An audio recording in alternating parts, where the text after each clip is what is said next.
I don't know yet, because we haven't seen Boots in against a guy that has touched him good enough to really test his chin. So we don't. That's the only thing we don't know about him yet. We don't know if he can take the real punch yet, because we haven't seen it. But as far as the skill goes, he got everything. And that fight could be a very difficult fight because he has everything. And when a guy is talented and has the skill level that Boots has, anything can happen. But don't get it wrong. Roy Jones Jr. was honest about the possible fight between Jaron Boots and Vergil Ortiz.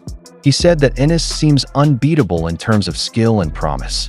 But what really worries people is how he will do on a real test.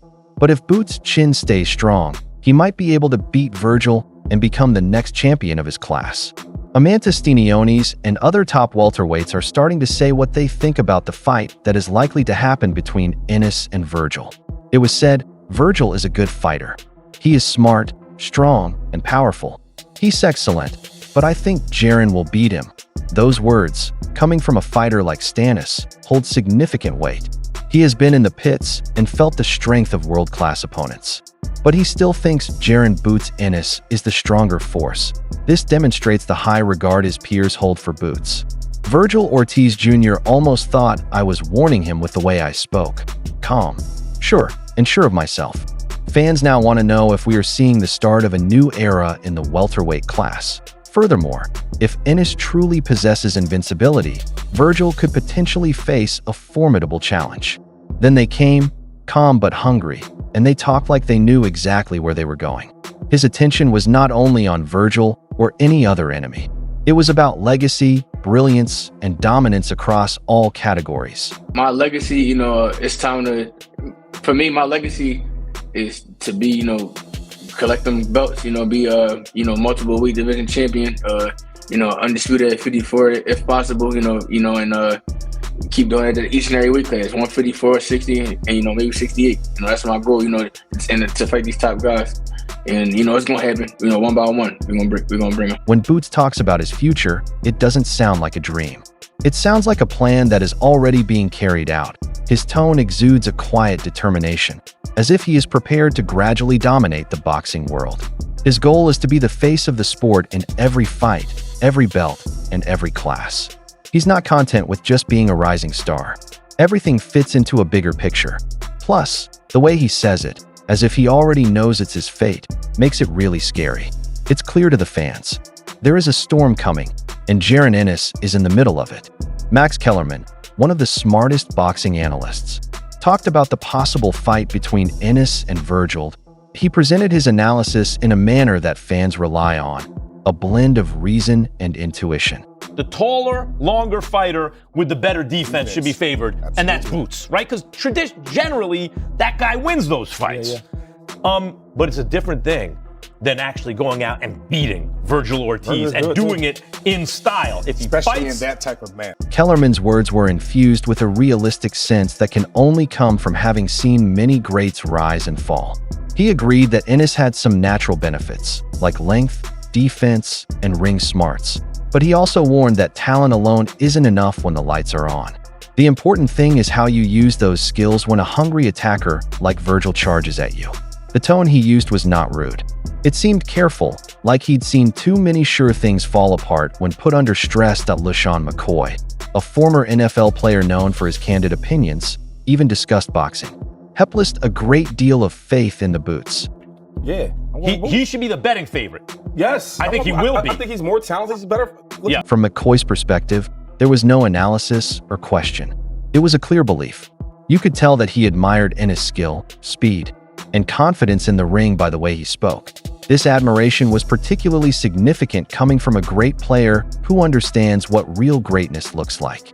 That suggestion had a different effect on me. It wasn't about numbers or charts. It had to do with feelings. You know you found a special talent when you feel it in your gut before anyone else does. What McCoy said sounded more like a guess than an opinion. He might be right, and if so, the bout could be the start of a major new era in fighting history. Then Mike Kopinger, who is one of the most recognized voices in boxing coverage, came on and gave a more fair and accurate account of the fight. I think this is a genuine coin flip fight. I really do. And I think we have to remember that Vergil Ortiz has fought the much better competition. That's true. He beat Israel Madrimov, very quality win. Madrimov gave Crawford all he could handle. And that was a fight where Vergil Ortiz had to come back from down on the card. So he showed real heart, real character. Kopinger didn't pick a side. Because he had seen both fighters earn their stripes, he broke it down like a real analyst. He told the crowd that Vergil Ortiz Jr. is a well-known name. He has been in real fights, gotten through tough times, and shown how tough he is when it matters the most. His words helped us see things in a different light and reminded us that heart and experience can sometimes fill in the gaps that skill makes. Kopinger's tone showed worry. Even though many people see Boots as the future .1 punch could make all the difference in this fight, Roy Jones Jr. couldn't hide how much he admired Jaron Boots, and this time he spoke from a real place of happiness. To watch Boots. Oh, okay. Boots, yeah. I love watching Boots. Boots got game. People don't understand Boots got game. You know what I'm saying? I mean, Boots, every now and then he messes on the defense a little bit, but Boots got game. In his speech, you could feel the buzz. The kind that Roy can only give to real ability when he sees it. He wasn't just looking at skill. He was honoring a boxer who made him think of the old-fashioned glory he used to stand for.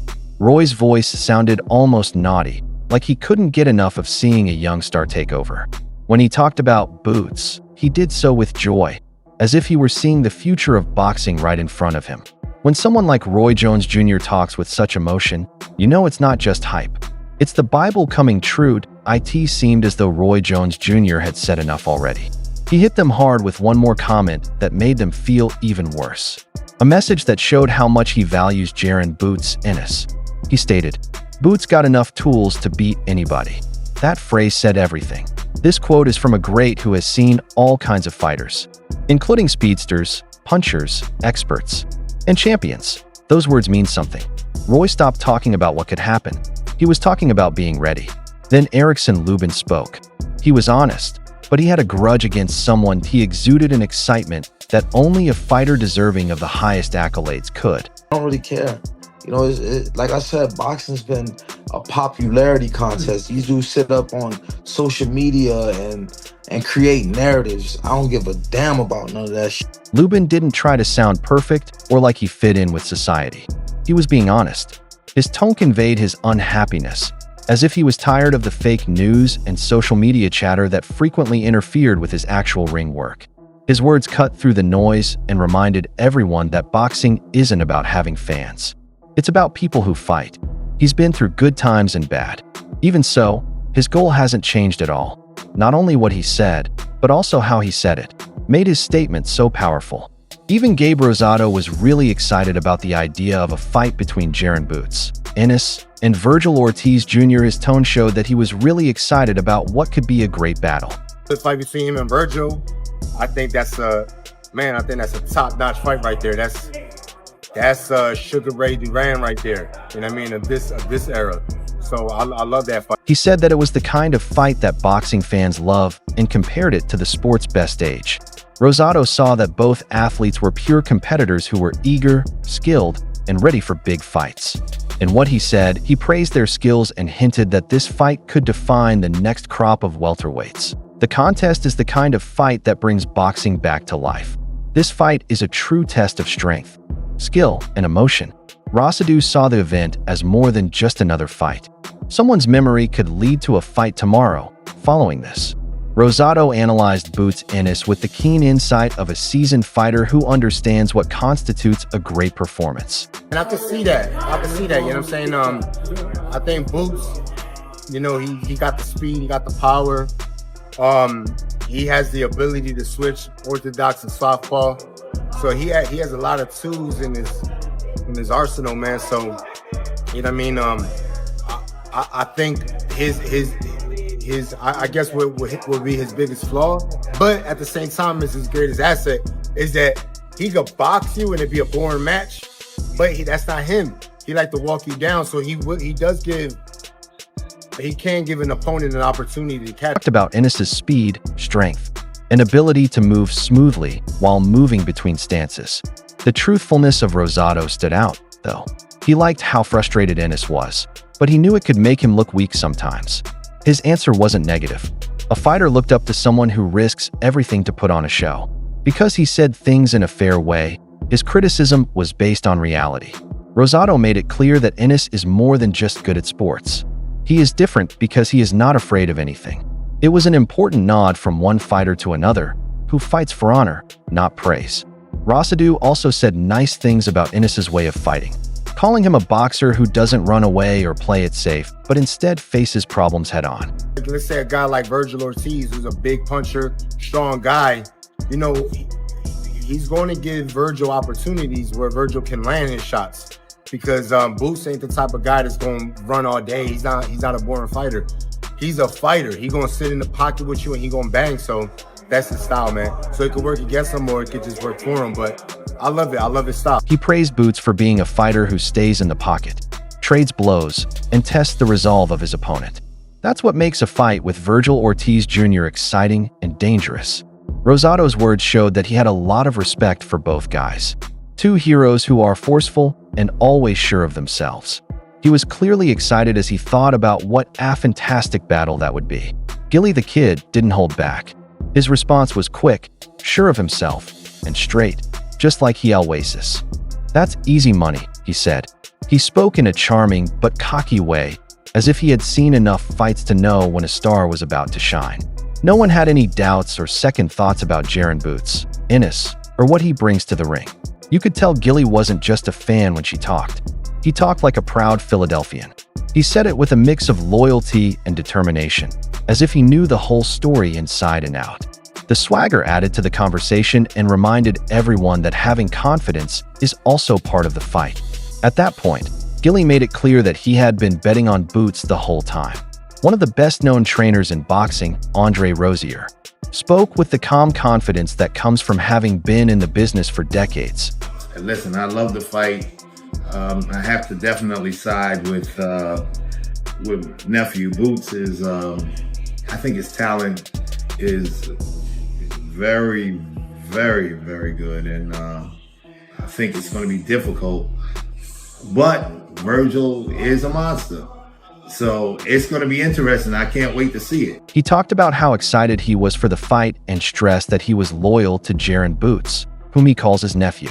Rosier praised Andrade's natural ability and skill set, knowing how unique he is as a boxer. But he also saw how dangerous and intense Vergil Ortiz Jr. was in the ring. Rosier spoke with both pride and care, like a teacher who knows what greatness is and also knows what danger it poses. His words set the tone for what could be an extremely heated and tough race in the division. At a different time, Andre Rosier changed topics to talk about what's going on at 154 pounds, stressing that Vergil Ortiz Jr. still has a long way to go before he can be considered a big contender. Until I see them actually mix it up, it's almost like a smorgasbord of 154 pounders. And with that being said, you have Fundora, you have Charlo. Don't forget about Charlo. A lot of people are like, because he's been gone, but he can fight. He can fight. And if he's settled and his mind is right, look out. He's gonna surprise a lot of people. He said that there is a lot of real talent in the division. Rosier's tone made it sound like Vergil wasn't quite as well known as other well-known names. Even though he was strong and smart, the way he spoke reminded me of someone who has experienced the ups and downs of hype and prioritizes experience over advancement. The tone wasn't rude, but it was strong that he cautioned that possessing strength in one weight class does not necessarily translate to danger in another. Rosier considers 154 to be a shark tank, and Vergil isn't at the top of the food chain until he shows what he can do against the best. Chris Algieri, a former world champion and one of the smartest boxing commentators, broke down the fight between Jaron Boots, Ennis, and Vergil Ortiz Jr. like a surgeon. A lot of factors in this fight, and you laid it out nicely. Vergil's a machine. I mean, he pumps the jab. He's got a killer left hook to the body. He's super durable. Even though we saw him go down against Bohachuk, he came right back and got up and went right back into the fold, right back into the fire, excuse me. And Boots, he's got all the physical talent, the raw gifts. He's also technically, he understands what he's doing in there. His style is so fluid and athletic. It's funny. If I was going to say what kind of style would beat Boots, it would be a Vergil Ortiz type guy who's very fundamentally sound, physically strong, puts on a lot of pressure, keeps the pressure as a great gas tank. But then if you ask me vice versa, what kind of style would beat Vergil Ortiz, I would say a Boots style, a very athletic, defensively savvy at times, and a puncher that hits you with shots that you don't see. So it really is a great matchup between two guys whose styles mesh in a way that you're like, man, I don't have an answer, because I can see both scenarios playing out. Regardless, that's the kind of fights that we need. Young guys fighting in their primes with conflicting, clashing styles. This fight's gangbusters no matter what. He stressed the clash of styles. Vergil's constant pressure, physical attacks, and roughness are different from Boots' smooth, quick, and shocking speed. Algera stated that the perfect balance of each fighter's skills and weaknesses creates an exciting and unpredictable matchup. There was no choice on his part. He liked how different they were. There is a battle between two young stars who are both at the top of their game. His temper tantrum showed why fighting is so exciting.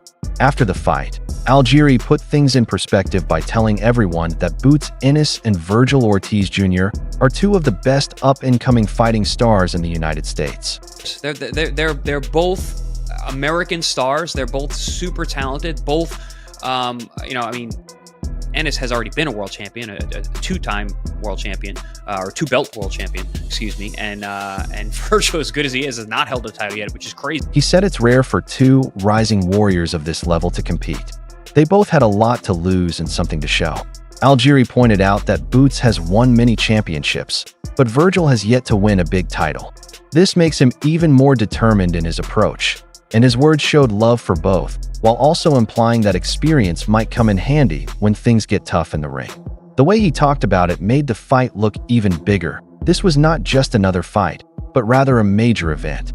There are two ways to success that are at odds with each other. Also, Algieri said that fights like the present are what keep boxing going. Boots Ennis may be in a stronger position.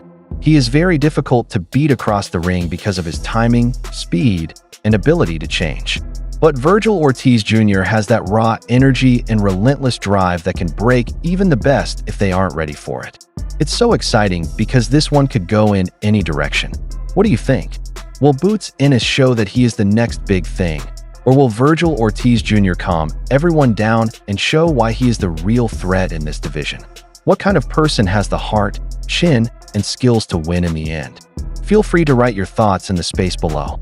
Let us know what you think about this fantasy game. Don't forget to subscribe to our channel to see more videos like this one, in which we break down the biggest boxing fights and biggest names.